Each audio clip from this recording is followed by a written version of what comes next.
News next top ನ್ಯೂಸ್ಗೆ ಸ್ವಾಗತ. ನಾನು ದರ್ಶನ್ ಶೆಟ್ಟಿ ನಾರ್ಕಳಿ. ಟಾಪ್ ನ್ಯೂಸ್ ನೋಡೋಣ. ಅದಕ್ಕೂ ಮುನ್ನ ಈ ಕ್ಷಣದ ಹೆಡ್ಲೈನ್ಸ್. ಗೃಹಲಕ್ಷ್ಮಿ ಹಣ ಸೋರಿಕೆ ತಡೆಗೆ ರಾಜ್ಯ ಸರ್ಕಾರದಿಂದ ಮಹತ್ವದ ಕ್ರಮ. ಫಲಾನುಭವಿಗಳು ಜೀವಿತ ಪ್ರಯಾಣ ಸಲ್ಲಿಸುವುದು ಕಡ್ಡಾಯ. ಶೀಘ್ರದಲ್ಲೇ ಬರಲಿದೆ ಹೊಸ ನಿಯಮ. ಮೆಟ್ರೋ ಪ್ರಯಾಣಿಕರ ಆಕ್ರೋಶಕ್ಕೆ ಕೊನೆಗೂ ಮಣಿದ ಕೇಂದ್ರ. ಟಿಕೆಟ್ ದರ ಏರಿಕೆ ಸದ್ಯಕ್ಕಿಲ್ಲ ಎಂದ ತೇಜಸ್ವಿ ಸೂರ್ಯ. ರಾಜಧಾನಿ ಮಂದಿ ನಿರಾಳ. ಕರಾವಳಿ ಜನತೆಗೆ ಗುಡ್ ನ್ಯೂಸ್. 198 ದಿನಗಳ ಬಳಿಕ ಮರಳಿ ಬಂತು ಹಗಲು ರೈಲು. ಬೆಂಗಳೂರು ಟು ಮಂಗಳೂರು ಪ್ರಯಾಣ ಮತ್ತಷ್ಟು ಸರಳ. ಎಸ್ಬಿಐ ಗ್ರಾಹಕರಿಗೆ ಬಿಗ್ ಶಾಕ್. ಆನ್ಲೈನ್ ಹಣ ವರ್ಗಾವಣೆ ಮೇಲೆ ಹೊಸ ಸೇವಾ ಶುಲ್ಕ. 25,000 ರೂಪಾಯಿಗಳವರೆಗೆ ರಿಯಾಯಿತಿ. ಭಾರತದೊಂದಿಗೆ ಪಂದ್ಯವಾಡಲು ಎಂದ ಪಾಕ್ನಿಂದ ಯೂಟರ್ನ್. ನಿರ್ಧಾರ ಮರುಪರಿಶೀಲನೆಗೆ ಮುಂದಾದ ಪಿಸಿಬಿ.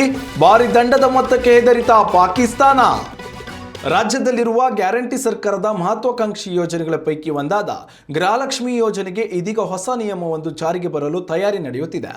ಮೊದಲೇ ರಾಜ್ಯ ಸರ್ಕಾರದ ಬೊಕ್ಕಸಕ್ಕೆ ಭಾರಿ ದೊಡ್ಡ ಮಟ್ಟದ ಪರಿಣಾಮ ಬೀರುವ ಈ ಯೋಜನೆಯಲ್ಲಿ ಹಣ ದುರುಪಯೋಗವಾಗುತ್ತಿರುವುದು ಸರ್ಕಾರದ ಗಮನಕ್ಕೆ ಬಂದಿತ್ತು. ಮರಣ ಹೊಂದಿರುವ ಫಲಾನುಭವಿಗಳ ಖಾತೆಗೂ ಹಣ ಬಿಡುಗಡೆಯಾಗುತ್ತಿರುವ ಹಿನ್ನೆಲೆಯಲ್ಲಿ ಇದನ್ನು ತಡೆಯಲು ರಾಜ್ಯ ಸರ್ಕಾರ ಮಹತ್ವದ ಕ್ರಮ ಕೈಗೊಳ್ಳಲು ಮುಂದಾಗಿದೆ.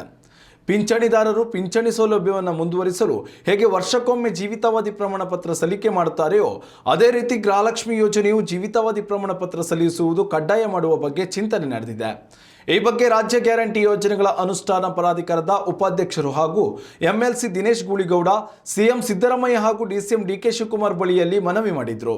ದಿನೇಶ್ ಗೂಳಿಗೌಡ ಅವರ ಈ ಮನವಿ ಪತ್ರವನ್ನು ಪರಿಗಣಿಸಿರುವ ಸಿಎಂ ಸಿದ್ದರಾಮಯ್ಯ ಈ ಸಂಬಂಧ ಪರಿಶೀಲನೆ ಕೈಗೊಳ್ಳುವಂತೆ ಸರ್ಕಾರದ ಮುಖ್ಯ ಕಾರ್ಯದರ್ಶಿಗಳಿಗೆ ಸೂಚನೆ ನೀಡಿದ್ದಾರೆ. ಒಂದು ವೇಳೆ ಈ ಕ್ರಮ ಜಾರಿಗೆ ಬಂದರೆ ಗೃಹಲಕ್ಷ್ಮಿ ಫಲಾನುಭವಿಗಳು ಪ್ರತಿ ವರ್ಷ ನವೆಂಬರ್ ತಿಂಗಳಲ್ಲಿ ಜೀವಿತ ಪ್ರಮಾಣ ಪತ್ರವನ್ನು ಸರ್ಕಾರಕ್ಕೆ ಸಲ್ಲಿಸಬೇಕಾಗಿ ಬರಲಿದೆ. ಈ ಯೋಜನೆಯ ಅಡಿಯಲ್ಲಿ ರಾಜ್ಯದಲ್ಲಿ 1.24 ಕೋಟಿ ಫಲಾನುಭವಿಗಳಿದ್ದಾರೆ. ಇವರಿಗೆ ಸರ್ಕಾರದಿಂದ 57,300 ಕೋಟಿಗೂ ಅಧಿಕ ಹಣ ನೀಡಲಾಗುತ್ತಿದೆ. ಇದೀಗ ಈ ಯೋಜನೆಯಿಂದ ಅನಗತ್ಯ ಹಣ ಸೋರಿಕೆ ತಡೆಯಲು ಸರ್ಕಾರ ಮಹತ್ವದ ಕ್ರಮ ಕೈಗೊಂಡಿದೆ. ಉತ್ತಮ ಸಂಸ್ಕಾರಯುತ ಶಿಕ್ಷಣದೊಂದಿಗೆ VSS English medium CBSE school Udupi Muddur. ನರ್ಸರಿಯಿಂದ 10ನೇ ತರಗತಿವರೆಗೆ ಶಿಕ್ಷಣದ ಜೊತೆಗೆ 5ರಿಂದ 10ನೇ ತರಗತಿವರೆಗಿನ ವಿದ್ಯಾರ್ಥಿನಿಯರಿಗೆ ಉತ್ತಮ ಹಾಸ್ಟೆಲ್ ಸೌಲಭ್ಯವೂ ಇದೆ. ನಿಮ್ಮ ಮಕ್ಕಳ ಪ್ರವೇಶಾತಿಗಾಗಿ ಈ ಸಂಖ್ಯೆಗೆ ಕರೆ ಮಾಡಿ. ಸೋಮವಾರದಿಂದ ಮೆಟ್ರೋ ಟಿಕೆಟ್ ದರದಲ್ಲಿ ಮತ್ತೊಮ್ಮೆ ಪರಿಷ್ಕರಣೆ ತರಲು ಮುಂದಾಗಿದ್ದ ಬಿಎಂಆರ್ಸಿಎಲ್ ಕ್ರಮಕ್ಕೆ ಭಾರಿ ವಿರೋಧ ವ್ಯಕ್ತವಾದ ಹಿನ್ನೆಲೆಯಲ್ಲಿ ಬೆಂಗಳೂರು ದಕ್ಷಿಣ ಸಂಸದ ತೇಜಸ್ವಿ ಸೂರ್ಯ ಮಧ್ಯಪ್ರವೇಶಿಸಿದ್ದಾರೆ. ದರ ಹೆಚ್ಚಳದ ವಿರುದ್ಧ ಭಾರಿ ಆಕ್ರೋಶ ವ್ಯಕ್ತವಾಗುತ್ತಿರುವುದರ ಬಗ್ಗೆ ಕೇಂದ್ರ ಸರ್ಕಾರದ ಗಮನ ಸೆಳೆದ ತೇಜಸ್ವಿ ಸೂರ್ಯ ಮೆಟ್ರೋ ಟಿಕೆಟ್ ದರ ಏರಿಕೆಗೆ ತಾತ್ಕಾಲಿಕ ಬ್ರೇಕ್ ಸಿಗುವಂತೆ ಮಾಡಿದ್ದಾರೆ. ಕಳೆದ ವರ್ಷ ಫೆಬ್ರವರಿ 9ರಂದೇ ಮೆಟ್ರೋ ಟಿಕೆಟ್ ದರದಲ್ಲಿ ಭಾರಿ ಪ್ರಮಾಣದಲ್ಲಿ ಏರಿಕೆ ಮಾಡಿ ಪ್ರಯಾಣಿಕರಿಗೆ ಶಾಕ್ ನೀಡಿತು. ಇದೀಗ ಈ ವರ್ಷ ಕೂಡ ಅದೇ ತಾರೀಕಿನಂದು ಟಿಕೆಟ್ ದರ ಏರಿಕೆಗೆ ತಯಾರಿ ನಡೆಸಲಾಗಿತ್ತು. ಇದು ಬೆಂಗಳೂರು ಜನತೆಯ ಕಣ್ಣು ಕೆಂಪಗಾಗಿಸಿತ್ತು. ಪದೇ ಪದೇ ದರ ಏರಿಕೆಯ ಬಗ್ಗೆ ತೀವ್ರ ಆಕ್ರೋಶ ಕೂಡ ವ್ಯಕ್ತವಾಗಿತ್ತು.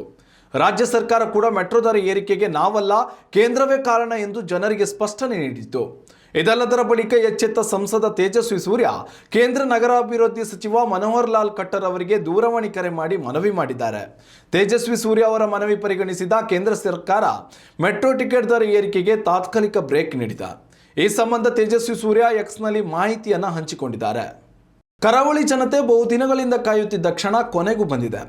ರೈಲ್ವೆ ವಿದ್ಯುದೀಕರಣ ಕಾಮಗಾರಿ ಹಿನ್ನೆಲೆಯಲ್ಲಿ ಸ್ಥಗಿತಗೊಳಿಸಲಾಗಿದ್ದು ಬೆಂಗಳೂರು ಟು ಮಂಗಳೂರು ಹಗಲು ರೈಲು ಸಂಚಾರ ಇದೀಗ ಮತ್ತೆ ಪುನಾರಂಭಗೊಂಡಿದೆ.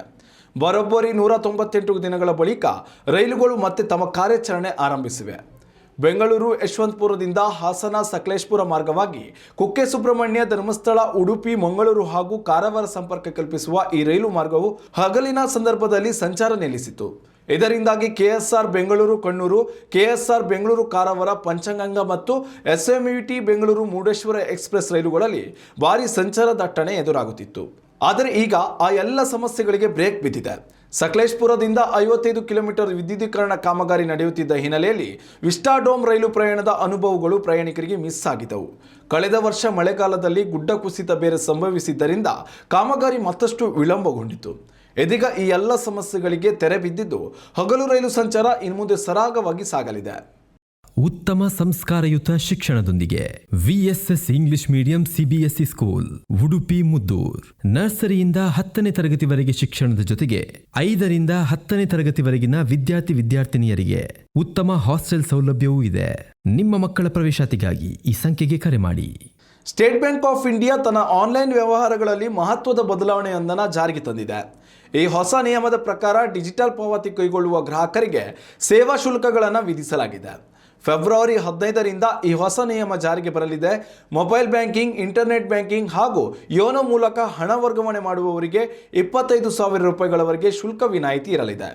ಇದಾದ ಬಳಿಕ 1 ಲಕ್ಷ ರೂಪಾಯಿಗಳವರೆಗಿನ ಪಾವತಿಗೆ 2 ರೂಪಾಯಿ, 2 ಲಕ್ಷ ರೂಪಾಯಿಗಳವರೆಗಿನ ಪಾವತಿಗೆ 6 ರೂಪಾಯಿ ಹಾಗೂ 5 ಲಕ್ಷ ರೂಪಾಯಿಗಳವರೆಗಿನ ವಹಿವಾಟಿಗೆ 10 ರೂಪಾಯಿ ಶುಲ್ಕ ಹಾಗೂ ಈ ಮೊತ್ತಗಳಿಗೆ ಅನ್ವಯವಾಗುವ GST ಕೂಡ ಸೇರ್ಪಡೆಯಾಗಲಿದೆ.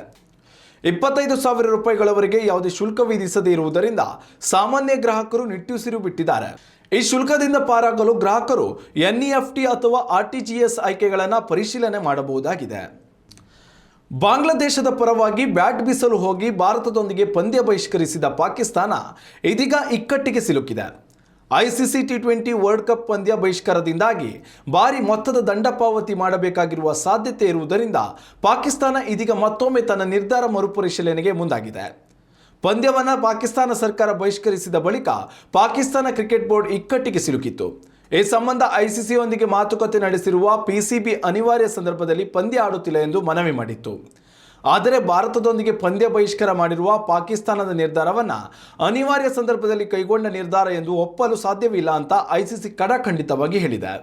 ಯುದ್ಧ, ನೈಸರ್ಗಿಕ ವಿಕೋಪದಂತಹ ಸಂದರ್ಭಗಳನ್ನು ಮಾತ್ರ ಅನಿವಾರ್ಯ ಸಂದರ್ಭ ಎಂದು ಪರಿಗಣಿಸಲಾಗುತ್ತದೆ.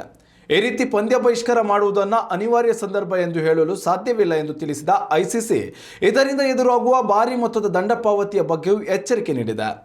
ಇದರ ಜೊತೆಯಲ್ಲಿ ಶ್ರೀಲಂಕಾ ಕೂಡ ತನಗೆ ಎದುರಾಗುವ ಆರ್ಥಿಕ ನಷ್ಟವನ್ನು ಸಹಿಸಲು ತಯಾರಿಲ್ಲ. ಭಾರತ ಹಾಗೂ ಪಾಕ್ ಪಂದ್ಯದಿಂದ ತನಗೆ ಭಾರಿ ಮೊತ್ತದ ಆದಾಯ ಸಿಗಲಿದೆ ಎಂಬುದನ್ನು ತಿಳಿದಿರುವ ಶ್ರೀಲಂಕಾ ಕೂಡ ಈ ಪಂದ್ಯವನ್ನು ಬಹಿಷ್ಕರಿಸದಂತೆ ಪಾಕ್ಗೆ ಮನವಿ ಮಾಡಿದೆ.